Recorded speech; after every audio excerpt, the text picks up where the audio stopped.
You always do this to me right at the start of the episode. So Yeah. great. Hey, it's what I got to do, man. Listen, the people want to know what Paul has to say in the chat, and if I don't, if I don't play a little sneaky before the stream starts, I get locked out of the chat. So got to do the little sneaky. That is true. That is true. You are the man of the people. Uh, ladies and gentlemen, Bills Mafia and hashtag Nation. Welcome to the hashtag Sports presentation of the Buffalo Bills versus the Miami Dolphins postgame, presented by DeanBlundell.com and sponsored by Mr. Rogers Homes, both that are in the description of this video. As always, you can find all of our links, TikTok, Twitter, Instagram, and Facebook in our link tree, as well as iTunes and Spotify. The Buffalo Bills with a heart-wrenching 32-29 victory over the Miami Dolphins to even the series in the division at 1 and to clinch a playoff spot.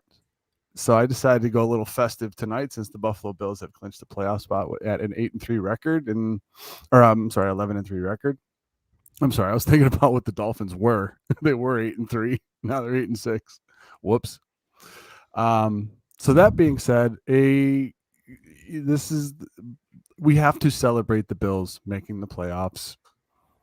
And we're going to talk about a lot of good things tonight, ladies and gentlemen. However, you don't get the title as the yeah but guys without having a few things that bothered you throughout the course of the game and what the Bills did. Yes, so sir. we will go on. Yes, we will go on with that.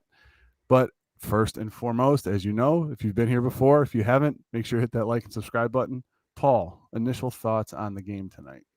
So, I mean, this is the, pre-Christmas football game, right? Like, I felt like Chevy Chase in Christmas Vacation, where he's just incomprehensibly swearing at everything, everybody important to him in his life. He is just swearing up a storm, ends it with, "Where's the Tylenol?" That was me for about 2 hours tonight.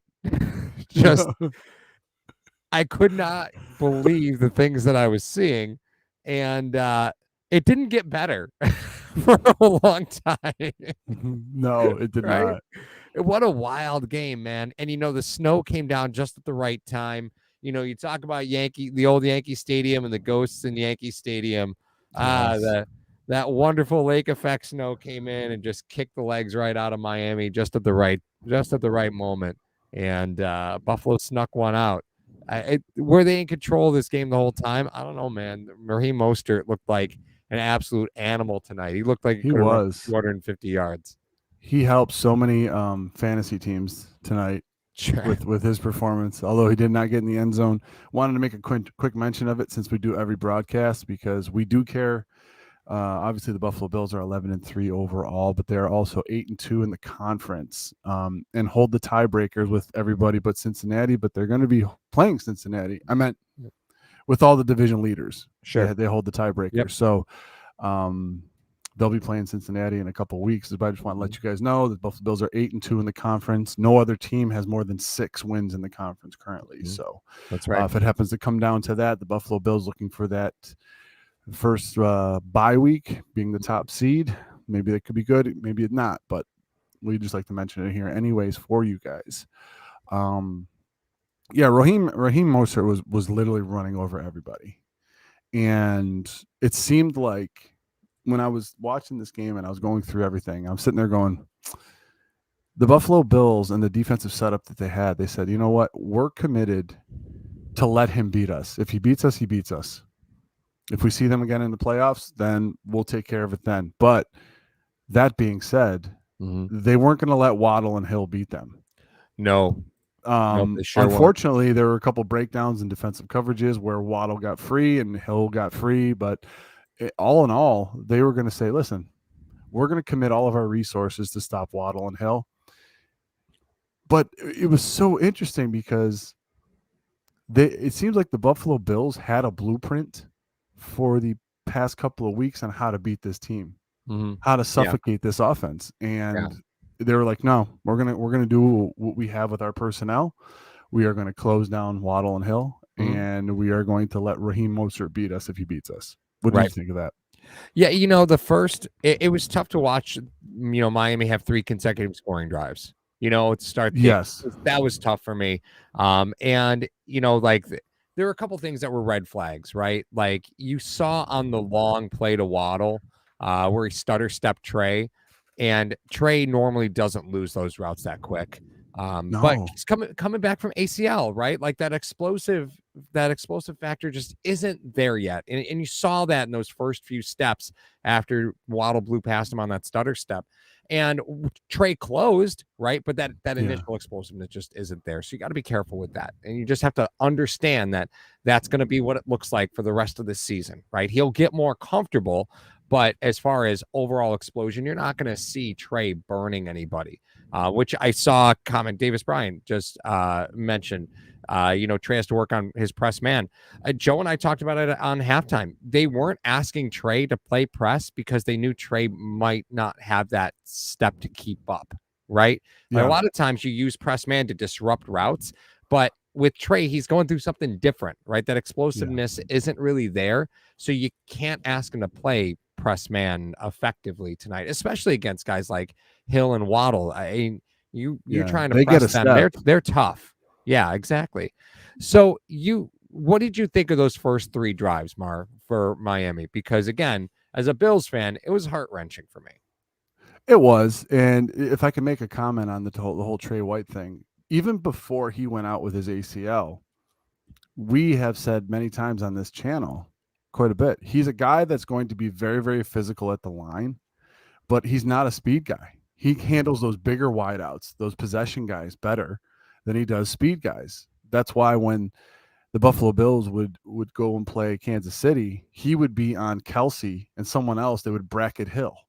He wasn't just following Hill all over the place. He's not that kind of a corner, and especially not in this type of defense, which is mainly a zone defense. So even prior to his injury, he wasn't the type of guy that was going to just be like, all right, you guys play 10 on 10. I'm going to be over here. Right. But those things, they were concerning for me because you even sent a tweet out in the first half. Miami goes down, has 15 plays, gets a field goal. The Bills score in 4 plays in a minute. Yeah. Like a minute and a half later. The defense was gassed. The defense was gassed a little bit, even with the conditions being where they were, where it wasn't like down in Miami when they were melting. But this defense was really gassed out there. And I think they needed some time, but they had a couple of lapses. I mean, I think it's at a guarantee now that DeMar Hamlin's going to miss 2 or 3 tackles a game. I think you just got to book that. If he's going to be on the field as your starter. Yeah. And he took a horrible angle that waddled throughout that touchdown. That was terrible. Really bothered me. Yeah, that was a terrible angle. A lot of people won't mention the Poyer jumping the run to try to support, but that's what the run game does to you. When Mostert does that, it's one of those things that'll happen. And you know what? I wasn't too worried about it, but what I was worried about was the other side of the ball, Paul.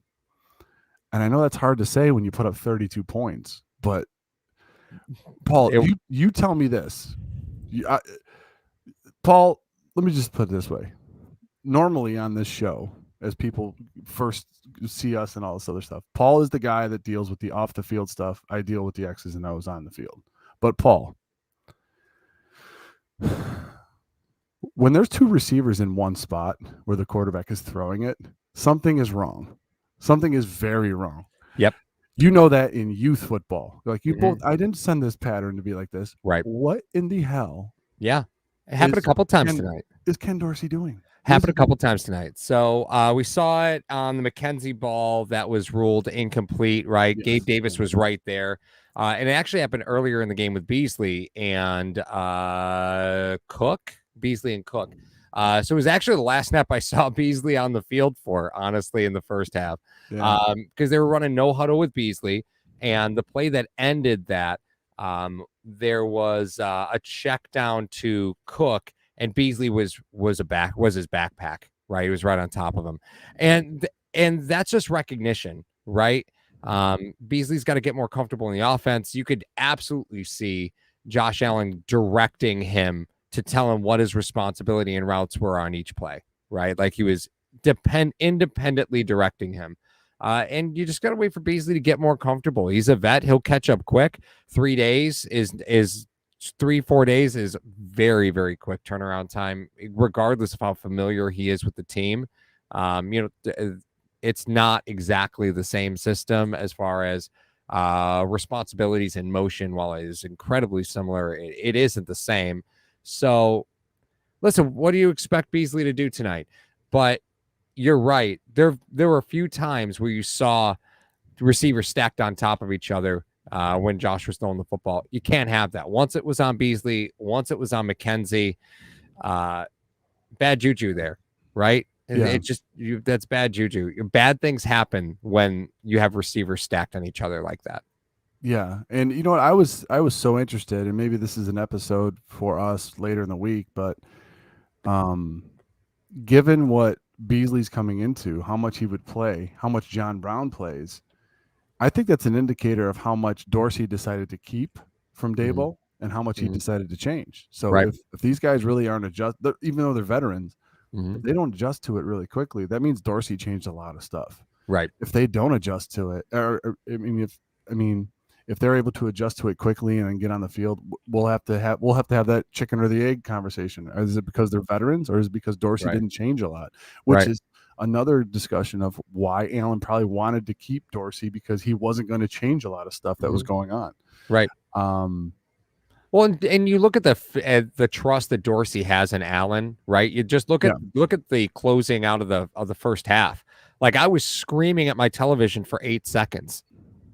8 seconds, like, throw the ball, throw the ball, throw the ball, because I'm of the mindset you at least get 3, right? You take your shot, you get it off quick, you at least get 3 there. And Allen took a chance, which thank goodness he did, because the Bills get the ball in the third quarter and they punt, right? Like, you look at the opportunity, double down there, give yourself a little space, and the Bills come out and punt. Yeah. Right. So had Allen not pulled another miracle, but this is the plus and minus to Allen, right? He makes a play like that, gets you some points, strip sacks, fumbles the ball a couple times tonight. It is an odd bag of tricks that you have to have, that you experience when you have Josh Allen as your quarterback. It is often good, but there's some scary stuff there that just I don't know if we'll ever see get cleaned up. Like the strip sack, I understand that's going to happen, right? But the fumbling the ball while he's past the line of scrimmage, that stuff is at some point unforgivable, and it's just a theme. It just always seems to be there. It's that little gremlin it's always there. I mean, on one hand, there's going to be stat guys out there. You could say, hey, Allen accounted for 381 yards and 4 touchdowns, and they only won by 3. You could say that. You could say, hey, you know what? Hey, the Buffalo Bills gifted the Dolphins an extra possession, and they still didn't win. You could say a bunch of stuff like that. I thought that the game was over essentially in the first half, because it seemed like Miami was on the side that Buffalo always was back in the day. Remember when we used to talk about the Bills and say, listen, if they go into the red zone and kick field goals, they're going to lose this game. I don't care if it's points. You can't trade field goals for touchdowns. And in that first half, Miami scored 3 times, so did Buffalo. However, Buffalo scored 3 touchdowns. Miami kicked 2 field goals when they were in the red zone. So in the first half, it was more of that bend but don't break type of deal, where they were like, listen, let Mozart run. We're going to take care of Hill and Waddle today. Right. We're going to shut them down. And then, they come down, the Buffalo Bills tie the game. Allen is doing stuff that is not – God, I hate to say this because I don't want to be that guy. He dove from the 4-yard line and got a 2-point conversion. He's doing stuff that is superhuman from a quarterback position that's just not sustainable in year 8, 9, and 10. I was so pissed at the NFL Network because they cut away from that, right? Allen dies for, he doesn't get it. We'll be right back. And I'm sitting there going, I think he made it. I'm pretty sure he made it. And the NFL Network cut to a commercial. They come back like, Josh Allen, it was a 2-point conversion. So it's time for kickoff. But you're right. The things that he's able to do from an individual level, it's almost impossible to equate value to it. Right. Like Miami, but again, it's a mixed bag, Mar. Like Miami, you saw them bring 8 to the line of scrimmage, right? Which they like to do in third down situations, right? They like to bring everybody right down to the line of scrimmage. And Josh doesn't really seem fazed by that pressure, right? Which is a huge growth in his development 2 seasons ago. I don't know how Josh handles that. But Miami loves to run a lot of single high. And in the first half, I think that's where Buffalo got off script early, right? When I look at the first drive, I think to myself, they're off script early because Miami's running single high and they're getting fooled by that, right? They're trying to take advantage of what you can normally do when a team's running single high. Can you just explain real quick to everybody, when a team's running single high, what does that usually mean? Like, what kind of coverage are you typically going to see, and what would Josh have been targeting there when he sees teams run single high against him? Well, if he is a single high safety, a lot of times they're going to try to play man underneath it. So there's two things that might happen off of that. They're going to try to bring pressure with a blitz, or they're going to be jamming your guys at the line to try to get them off their routes early. Mm-hmm.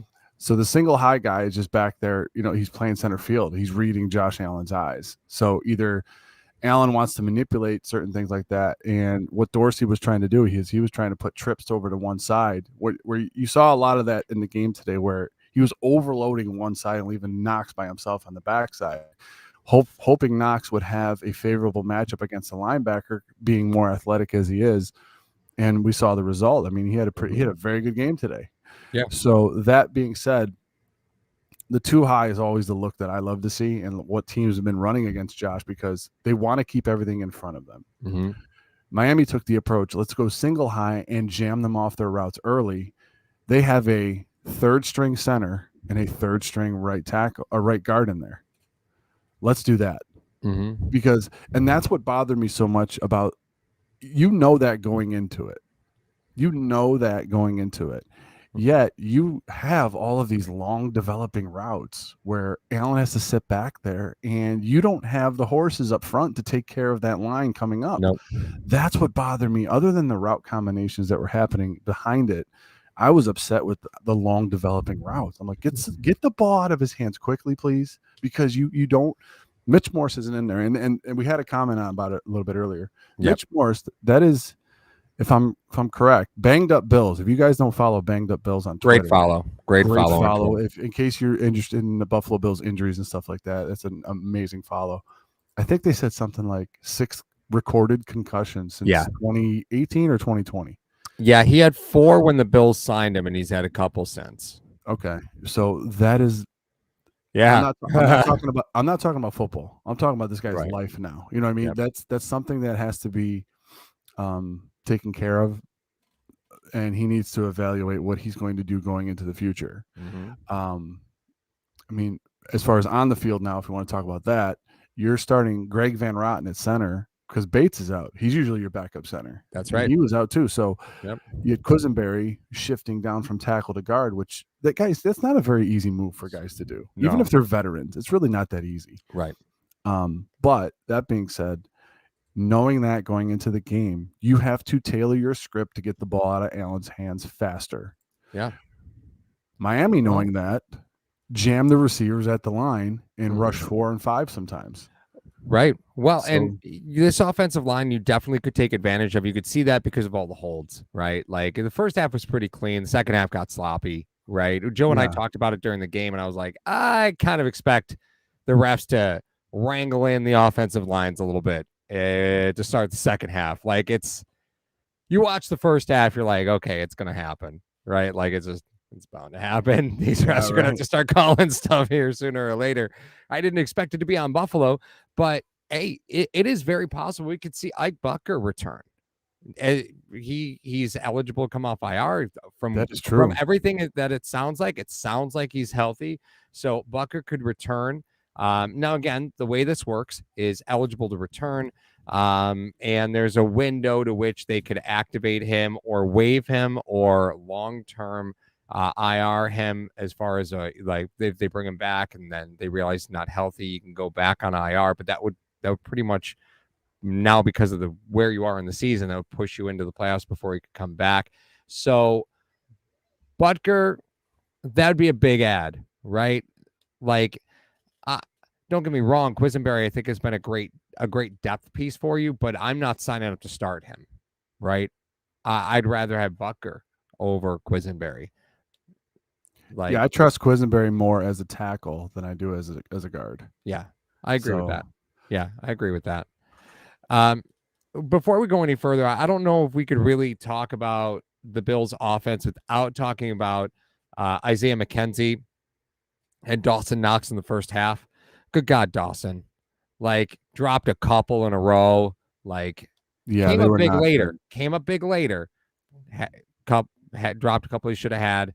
And I still just struggle to watch Josh throw the football down the field to Isaiah McKenzie. It's been multiple weeks in a row where a normal-sized human would have caught that football. Oh, yeah. I mean, it's just McKenzie deep down the field. It is a smaller target. Like, it is what it is. It's harder to complete passes down the field to Isaiah McKenzie because it's ultimately smaller catch radius. The windows are smaller. He's going to get outbodied by a corner. Like, it is a harder completion. Yet we still see Isaiah McKenzie running down the field every single week after week after week, and that hasn't paid off.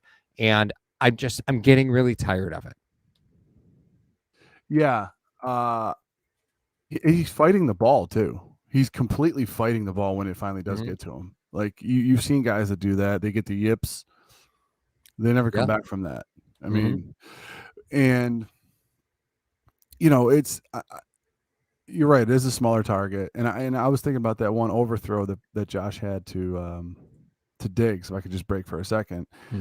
When he had that overthrow, I was like, listen, if the Buffalo Bills lose this game, that is going to be the memeable thing. Like, oh, you talk about Tua missing open guys, Josh Allen missed a wide open guy. No. Right.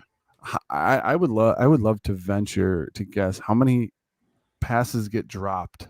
I mean, Allen was what today? He was 25 for 40. Yeah.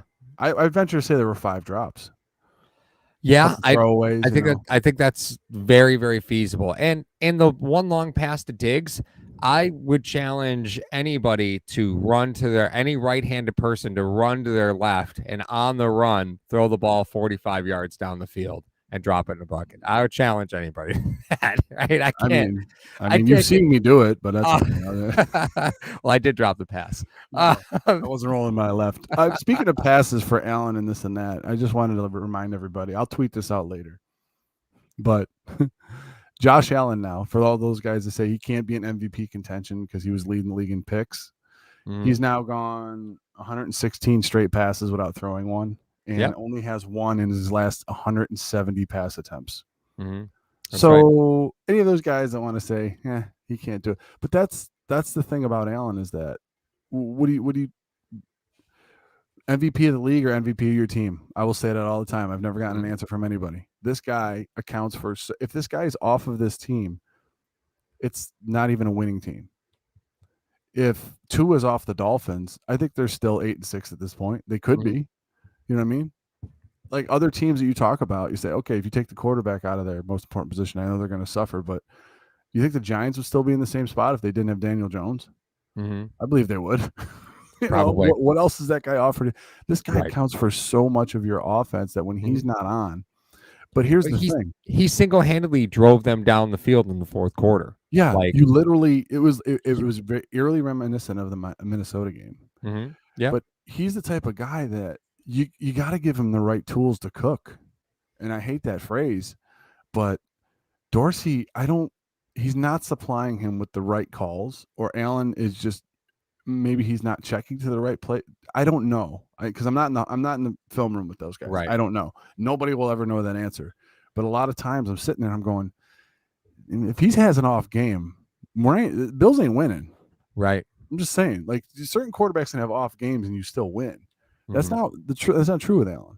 No, the scheme is solely dependent on how good Josh Allen is that day.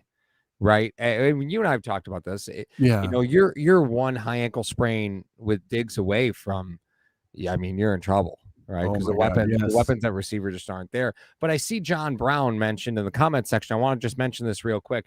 John Brown and Cole Beasley are not on the active roster. So you got to remember that. I know people, they're here, so people think that they're on the active roster. They're not. They're on the practice squad. Yeah. John Brown couldn't have been called up for the rest of the season. You can only call up a practice squad player 3 times.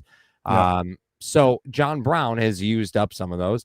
So there was no way to have him active for every game for the rest of the season. Cole Beasley, on the other hand, comes in pretty much just at the right time. Right. You know, so you'll be able to call up Cole Beasley again for a majority of the remaining games, but not all, because, you know, the math is the way the math is. But you can only call up a practice squad player 3 times. John Brown and Cole Beasley are not on your active roster. They are on the practice squad. Now, once you hit the playoffs, those rules are gone. You can call up the practice squad players for every game for the rest of the way, if that's what you want to do. But the reason you didn't see John Brown, you couldn't call him up for the rest of the season. Again, Cole Beasley is going to end up missing a game here sooner or later, because again, he remains on the practice squad. Yeah, you're right. With the timing with Beasley, that's definitely perfect of him Yeah. getting here now.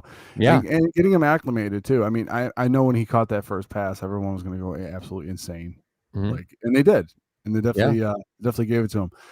Of the remaining games, Paul, Mhm. I mean, we'll still talk about this game, but I mean, I just saw Smoke on Twitter. You guys know that Smoke guy that's been really riling up a lot of Bills Mafia, because he pushed the chef when the Dolphins beat the Bills down in September. Mhm. He tweeted out, "This is going to sound crazy, but I think it's true. The better team lost both games." I don't know the Bills going 0-2. He said, so he's basically saying that the Miami Dolphins were the better team today. I mean, it's Smoke. I mean, so we got to take it with a grain of salt, you know? Yeah. I will say it was really funny to listen to Mark Sanchez talk about how it was the first time Miami took the lead in the game when they went up in the third quarter, but they were winning the game to start. They were up 3-0. Yeah, they were up 3-0. Sanchez had some. That dude had like 4 or 5 80s references, and I'm like, what decade are you in, dude? Like, what are you? He's talking about Super Punch Out. He's doing when he talked about Devin Singletary having both hands on the ball, and he said 10 points of pressure. You talking about ball security, Mark? You are responsible for the greatest comedic fumble ever in NFL history. I know. And that's not what the 10 points means. It's because you have 10 fingers on it. That doesn't mean that, Mark. Like, what the hell? And you know what? It's the MP mentions it. I saw it mentioned earlier in the chat. Sanchez was totally befuddled by Devin Singletary not just scoring the touchdown. Yeah, I'm not mad about it, right? Now, granted, conditions are what they are, but you were looking at a 20-yard field goal at absolute worst. Hey, the way the field goals have been this year, and the way that things have the Buffalo Bills fumbled on their own goal line against Minnesota, and Minnesota recovered it. Like, I don't think any game's in the bag anymore. But he did have I will say this, he did have a point. He said, dude, you're not protecting a lead. It was tied. Yeah. Get in the end zone, dude. That's an interesting point. I will say the game-winning field goal, Reed, that snap was just money. I mean, snap flow 69 is just amazing. If you just watch that again, like it is everything that you could ever dream of for a field goal. It was the hold was perfect, the snap was perfect, the kick was right down the pipe, would have been good from 70, like it was just a rocket. So, it was, but Buffalo special teams unit continues to be consistent enough, right? Hines on return, taking a few more chances than I like, right? I'm very curious about Nyheim Hines moving forward, right? Because you see him in the offense. I saw Cook a lot more today than I anticipated seeing him, right? His snap count is going to be up compared to the last couple games. I saw him a lot more, but I noticed that I didn't see him when it was clear that Miami was just going to continually pressure Allen all day, right? Oh yeah, we've talked about Singletary's pass pro versus rookies. Right. That's what gets you on the field on third down. I venture to say this, Paul. If Dorsey did retain a lot of what Dable was saying, John Brown came into this offense after being with Bruce Arians and said that this is the most difficult offense he's ever had to learn. Yep. If that is what the case is, a Nyheim Hines coming in at the trade deadline, a rookie in James Cook, it's going to take a while. It really is. But those guys offer a speed element to that backfield that simply Devin Singletary does not have. Devin Singletary is a pounder back there. Like he was dead to rights in the backfield a few times today and ran the ball so tough. Like his stat line will read he had 13 for 42 for a 3.2 average. That dude earned every yard he had today. Sure did. And just like any type of running back in a contract year, that's what happens. Sure is. How much is Teron Johnson and Matt Milano's contracts looking like steals at this point? I mean, are they or no? I don't know. Teron kind of pissed me off a little bit today. I'm just gonna be honest with you. Matt looked a little flat, right? For Matt Milano, I in context, Matt looked a little flat for Matt Milano. He looks flat. Was it because guards were getting to the second level on him? Yeah, and again, I don't know if that was just what Buffalo said they were going to do. They were going to give Miami the first 3 yards, right? Like, yeah, maybe they just thought they could control their offensive line with their front four. But Miami, they get their guys going downfield. You know, that's the way that offense runs. Is they got to get their offensive line downfield. Yeah, Teron kind of pissed me off a little bit today. I'm not gonna lie. I get frustrated with him as a player. I think he gives you versatility at times, but I think he also limits you against a team like Miami. I didn't see his value as much as I see against other teams. All right, because I as far as I think you hit the nail on the head with versatility. I don't think there's another player on the team outside of Poyer that could play his position. Honestly, I agree with you there. Yeah, a guy that could come up and stop the run and will go on any slot receiver, which slot receivers, as we know, have been the guys that are the money makers. I mean, if you can cover a guy in the slot, then you're very valuable to your team as far as that goes. But I mean, Milano and Teron are really irreplaceable. What is your take on Edmonds' game? Did you like his game today or no? It was fine. Well, Mar, I know and here's where I sit with Edmonds, right? Because it was fine, right? It was a good game. Game. I just look at it and say, is that game worth $18 million a season? And I'm like, I don't know. That's an $18 million season game. Yeah, $1 million a game. See, it's a lot of things that I think he does that don't show up in the stat sheet. And we may fight over this in the offseason, which is fine because that's always fun. But I mean, I kind of have gravitated more toward the side of when Tremaine's in there versus when he's not in there. There's a clear difference because absolutely. all we've seen since the kid's rookie year is that he wasn't injured a lot. So like anytime anything went good or bad, he was to blame or given praise. So when he wasn't in there for an extended period of time, we got to say, "Oh, whoa, this is not good. We need Edmonds back in this play." Right. So Paul Berg asked, was the deep ball to Waddle on Poyer or Hamlin? Do you remember that? Because Sanchez called it out.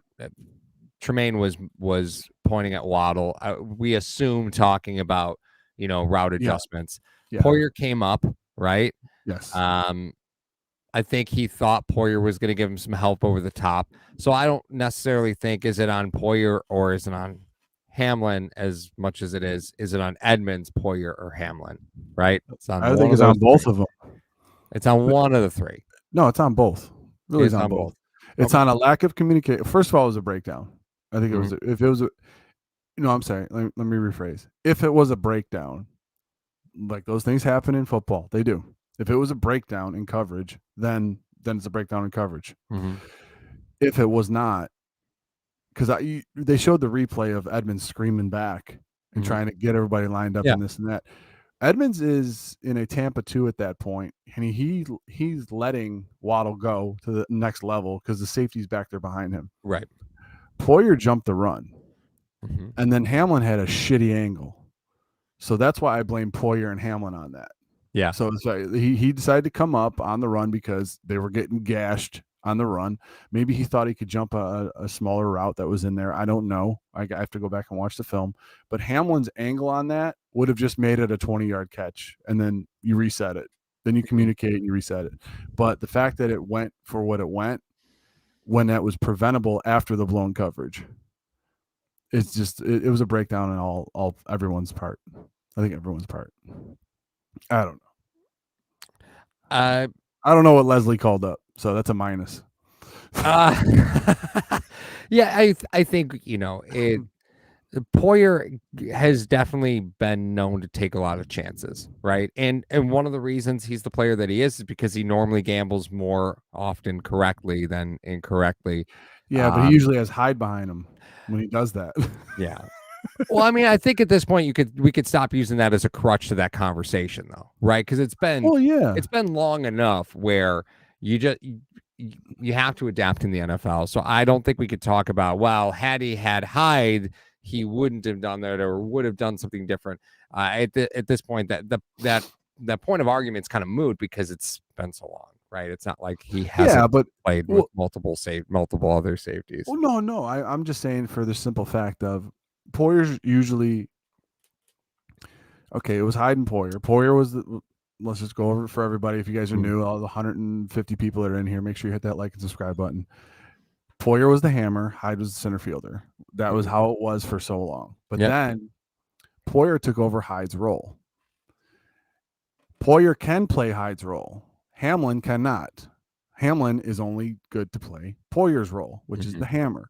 So in that defensive setup that they had, they were switched. So Poyer was trying to jump something or go support and run, and Hamlin was like, "Well, wait, what do I do?" And there was another outside receiver that was holding Hamlin because he was on the other hash. That's right. That's why the play concepts are just as important as the guys that are running them. Mm-hmm. So, I mean, I think the Dolphins spread out the Bills really good today.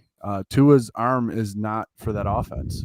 I think a stronger arm needs to be in that offense. 100%. I totally agree. Yeah, it's just watching Tua play. There's no sharpness to his game. Like it's all anticipation. He has to anticipate every throw. Yeah. And especially in conditions like this, you can't anticipate where a guy's going to come out of his break, if he'll fall, if he's a little step slower, step faster. You can't. You can only do that on a track. Mm-hmm. So those are some of the things that are going to happen with Tua over there. I mean, Paul, we've been doing this broadcast for 40 minutes now. Neither one of us made fun of Tua yet. Yet on every other broadcast we throw a couple throw in on him. They were winning for a little bit, Mar. They were winning for a little bit. He gets this one. Not to say that I respect his game and what's going on. I'm just saying that the Buffalo Bills since Tennessee, maybe Kansas City. I'll throw in Kansas City for a couple quarters. Not since Tennessee have they played a very complete game on both sides of the ball. Yeah. I agree with that. I have not seen a complete game out of this Buffalo. Not even LA. I mean, LA, they came out firing, but that wasn't even a complete game, even though they beat the brakes off of them. 5-game win streak, right? And here is what it is, right?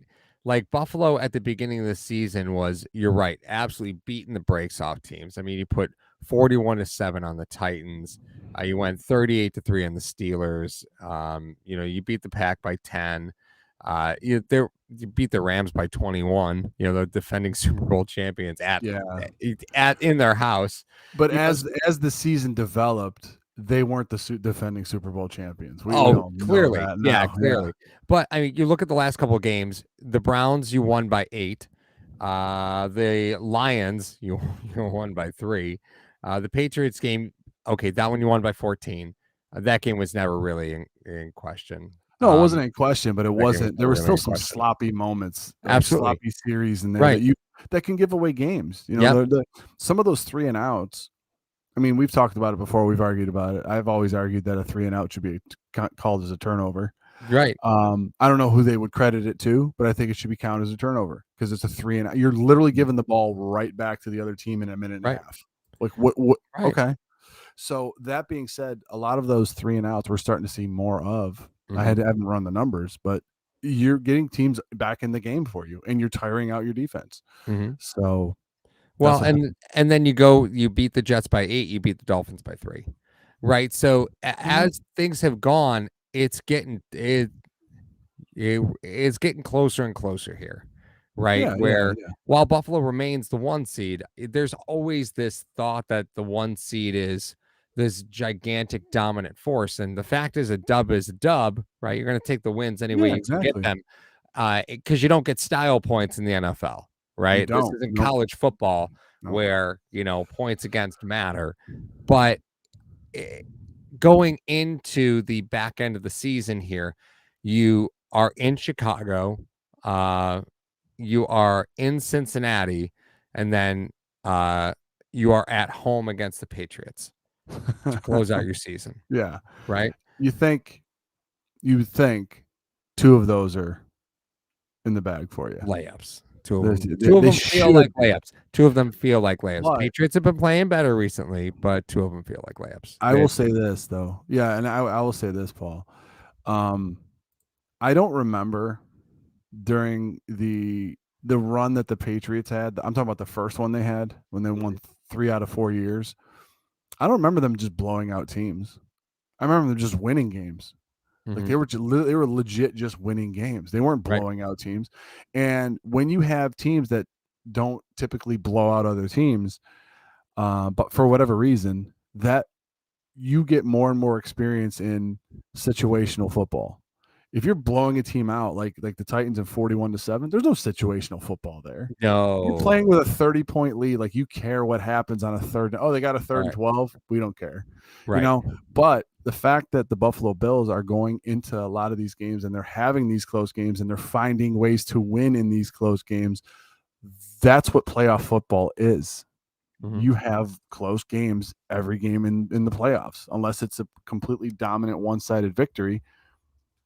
Yeah. That is one of those things that's going to happen. So this team is getting very battle tested going into a playoff run. Look at the Titans last season as a 1 seed. Yeah, that was Buffalo Mafia News decided to call me out on Twitter, and he's calling me out in the chat. Selling snowballs to drunk fans at the game, 5 for $1. You know what? Buffalo Mafia News, respect the side hustle, okay? I got to get money. I got to pay for coffee for Paul. You guys don't know what I have to do over here. So respect the side hustle. But I think Hoffins makes a great point here. Character building. Listen, these close games can fortify teams going into the playoffs. And sometimes we've seen really, really good football teams. You'd see it with Indianapolis during the Peyton Manning era, just really dominant teams. Sometimes it's not always good to be super dominant all the time. No, it is not. And sometimes it's fine. Some teams it doesn't turn out negatively, like Kansas City when they had Mahomes. Like they were rolling everybody Mahomes' rookie season. That worked out just fine for them. But there's other teams that can't handle that. I would like to believe that Buffalo could handle it regardless, but I do believe that these games are making this team grittier. I wish that we would see them adapt a little quicker. Because that remains to be a problem for me. The adjustments bother me. Yes, they have to happen faster on both sides of the ball. Obviously, Frazier's been battle tested. He knows what he needs to do. I don't know.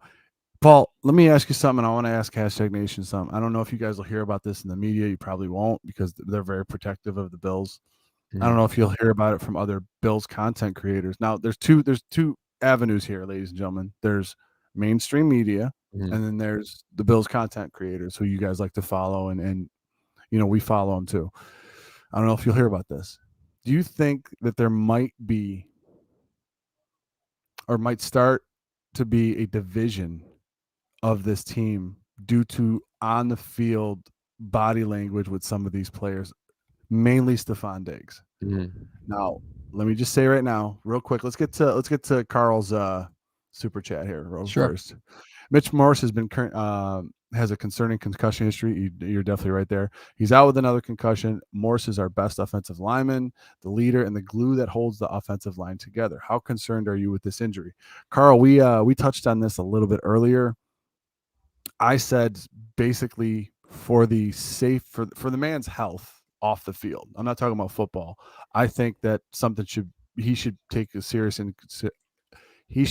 seriously into consideration of, do I even play anymore? Having 6 concussions since I think 2018 or 2020, I can't remember, but it doesn't matter because 4 years or 2 years, it's cumulative. You're thinking about serious brain trauma later in years in your life. I don't know.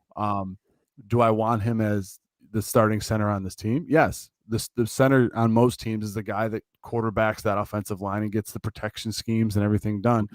Usually when you have a young quarterback, I don't see really Allen setting protection schemes. So I think Morse does all of that. And I think that's what was seriously lacking in today's game with Van Rotten. Oh, I'm so glad you brought that up, Mario. Yeah, 1,000,000,000% agree. One of the reasons those pressure packages got a little bit more swarming, and why Miami got a little bit more bold, which ultimately turned out to be their downfall in the fourth quarter, right? They got really bold going after Allen, and Allen said, fuck it, I'll just run.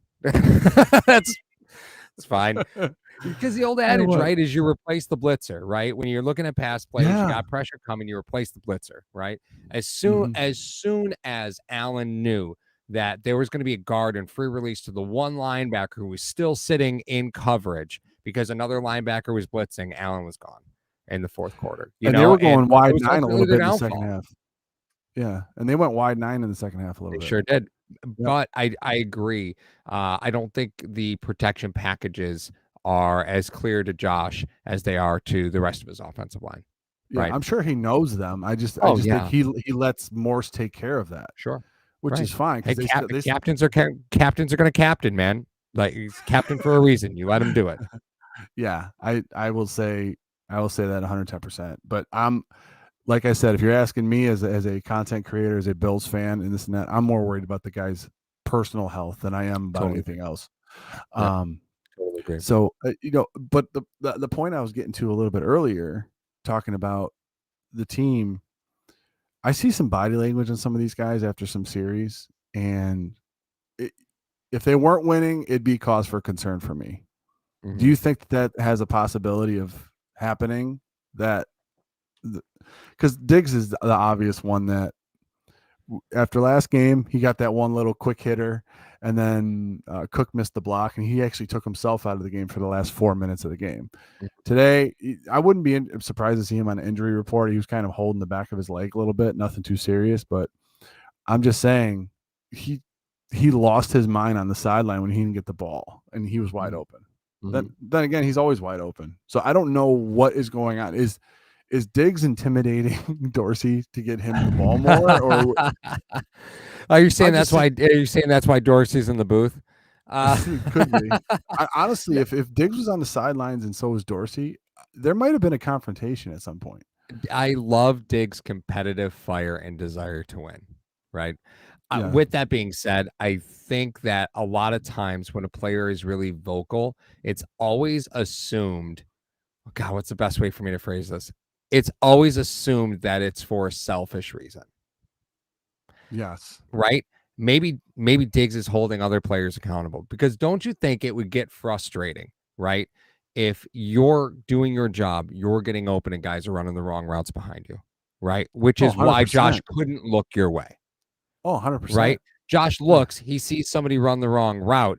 Diggs is wide open on the other side of the field. Josh isn't going to get off the guy running the wrong route. He's going to be like, whoa, wait a minute. This isn't where I thought we'd be. Right? So I don't look at, I think a lot of times you see players get, this mark in the media, mark in the public because they are very expressive. Yeah. Diggs is a captain, just like we talked about with Morris.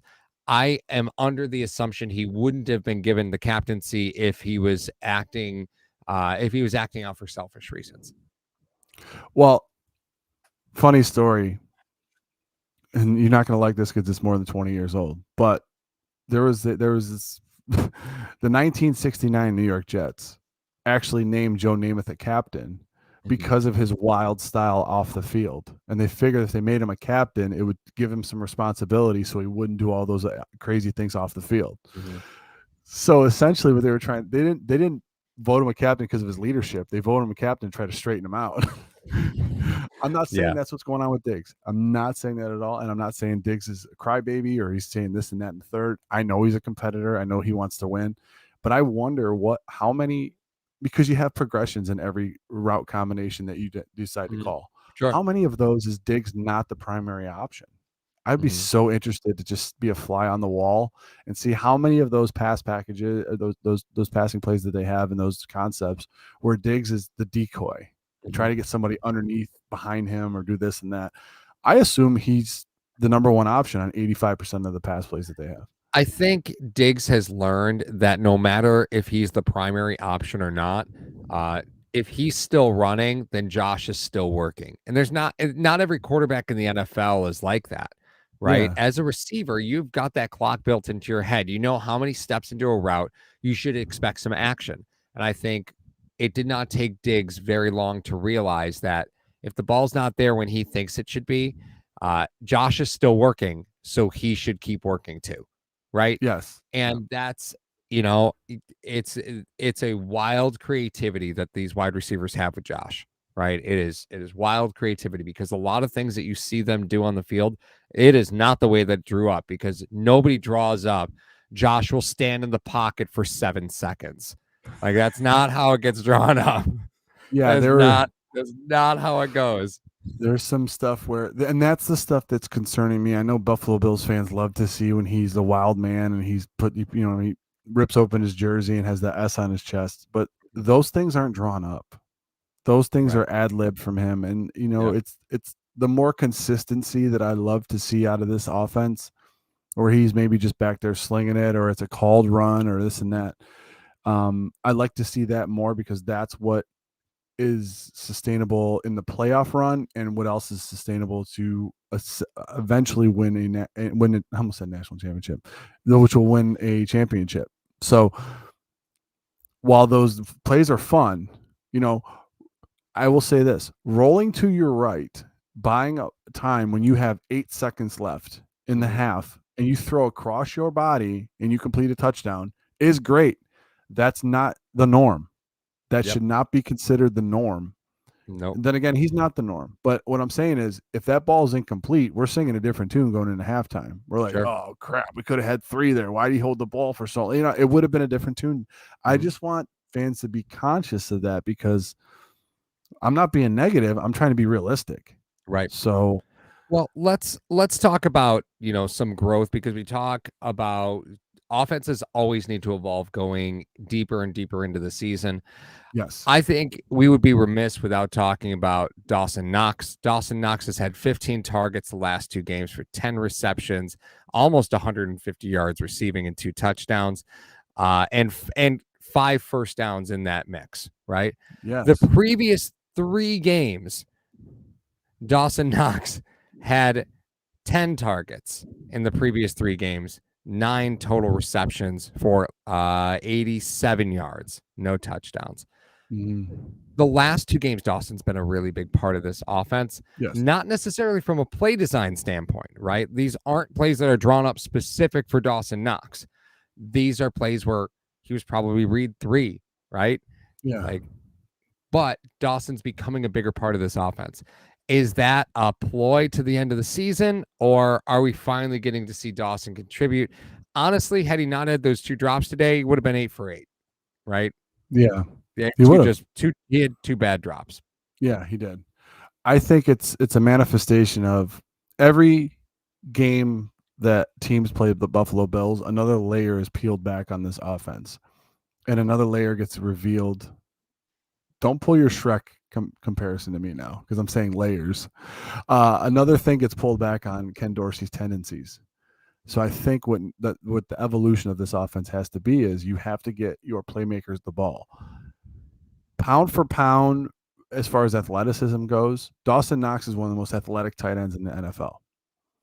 You have a guy that's been sitting there running routes for you, maybe the third option on any given pass play, and he's just a physical freak.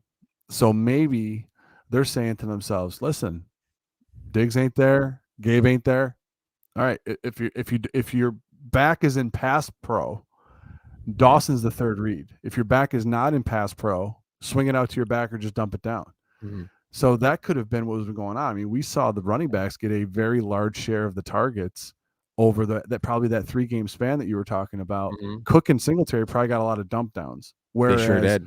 Whereas Knox is running off the seam route or the linebacker, and they're just dumping it down to Cook or Singletary. So maybe now with the offensive line struggling the way it has, you have to keep a back into pass pro, and Knox becomes your third read. So that's a great point. That's a great point. It could be that's the manifestation that's happening, and he's starting to see some looks. So good for the kid. Garn and Davis combining. It's been a while since we've seen a big man touchdown. Thought they were going to get one to Ryan Bates last year. Never came to fruition, although watching a 365-pound man run a drag route is always something that I will grab my popcorn to watch. Bobby Hart reported as eligible today. On top of that, Bobby Hart's going to Cincinnati soon. Do you think is he from there? You play there? Yeah, he's the reason why Joe Burrow has a new knee. So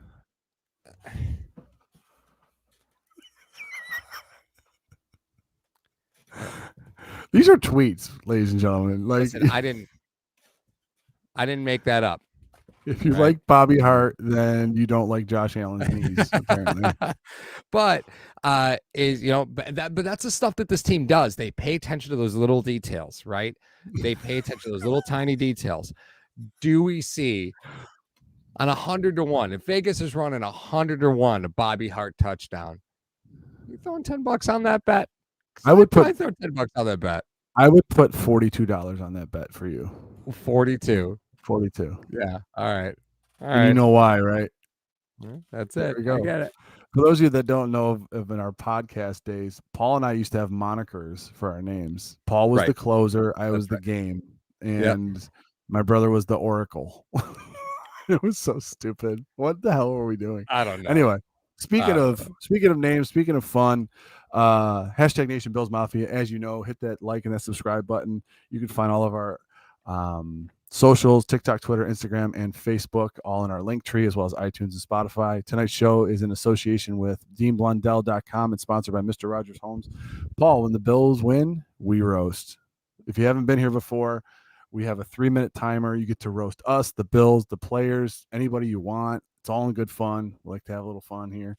We're getting ready for Bills victory. It is Bills victory Sunday.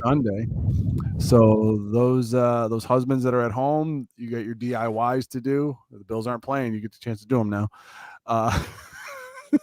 Sorry, but we'll put 3 minutes on the clock when you guys want. You guys could. Well, I start it when the first roast comes in. So I do want to point out, Mark, just while we wait. I've got a stove in our garage, and a new refrigerator is arriving on Thursday. Now, mind you, you've been to my house, Mar. Where's my kitchen? On the second floor. I already know the ending of this. Yes, I'll be over. Okay. All right. We'll talk. You got it. Don't worry. I'll just put it on my back. Oh, my God. Truck reviewer coming in hot immediately. Ooh, Mario is the Bobby Hart of YouTube. Oh, my God. I'm fine with coming in special packages. That's fine.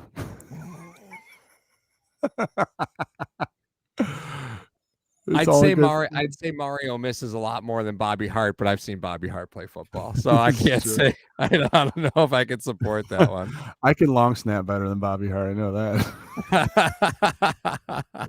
No burns tonight. Great job. See you next week. Thank you, Davis. Thank you for joining. I know it's a late one for 140 y'all to be here, but thank you so much for joining us, guys. Ooh, what's more white, the Bills field or Paul's face? I do not Oh, sun particularly well. I no. I do not sun. I'm a quarter ginger, so I do not sun particularly well. Part of Paul's Christmas gift that I give him every year has a bottle of vitamin D. So he doesn't get out in the sun much. So Nope. Hey, here we go. I can see in Mario's browser history from his sunglasses that there's a 9-7 prediction for him, or 9-8 prediction for him. It is 100%. It was, yeah, but that was for the Dolphins. If Mario is the Bobby Hart of YouTube, then Paul will be getting a new knee soon. There it is. Are you saying that Paul's the guy that sits back with the cigar after winning a national title? The guy had Jamar Chase and Justin Jefferson. I mean, how could he lose? I thought it was absolutely awesome that Joe Burrow went to New Orleans and wore Jamar Chase's national championship jersey to the game. I just absolutely love it. That's phenomenal. Paul sleeps in Grandpa Munster's coffin. Oh, buffoon. That's low-hanging fruit. Yeah, Even for you. It's, Munster references underappreciated. Just saying, the Munsters, they keep getting remade. Like, Munster references are underappreciated. You definitely got to be a certain age to get those, and we have that demographic here. We definitely I don't think so, because they keep redoing that stuff. They're coming out with a whole new Munster series again. I think Rob Zombie is direct, so it'll be weird as hell. But it will be weird as hell. It'll be weird as hell. But no, monsters. The monsters are just one of those things that just keeps coming back. It's like the Addams Family, right? Just it just always seems to come back. Here we go. Man. Is it true that Mario is actually Secret Service body double for Joe Biden? No, that is not true. Who is that Italian actor with the long hair and the beard? Joe something. I have no idea. I'm trying to think. So who's Sofia Vergara's husband? Oh, Montigliano or something. There we go. Joe Montigliano. Well, he's Italian. That last name's Italian. I just figured you all knew each other. Sorry. Excuse my assumption. Oh my! Did you? I am done with you. You just totally Maganello. Yeah, that's there. We go. There we go. Thank you, Gar. Hey, Joe, I'll take Maganello. I usually get what's his name? Everybody loves Raymond's brother. I usually get him. I don't even know his name. You guys got his name. Ogre. Yeah, the ogre. That ogre. That's so funny, Raymond. You know what's really funny is like he 100% gives off ogreish vibes, but the dad in that played Frankenstein in Young Frank, or played Frankenstein's monster in Young Frankenstein. The irony of that is just so wonderful to me. Brad Garrett, that's what it was. That's not funny, Raymond. That's the greatest thing ever. Paul is Matt Barkley, sits around, does nothing, and collects a check. That is fine. That is fine. I'm trying to think of that Joe Biden one. Does he mean that nothing I say is audible?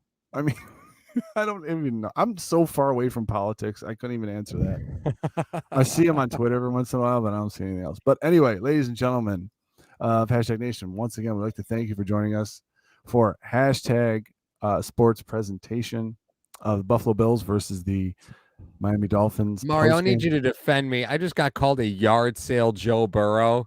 I need you to defend me. Yards. If anything, he's Kirk Cousins. Come on now.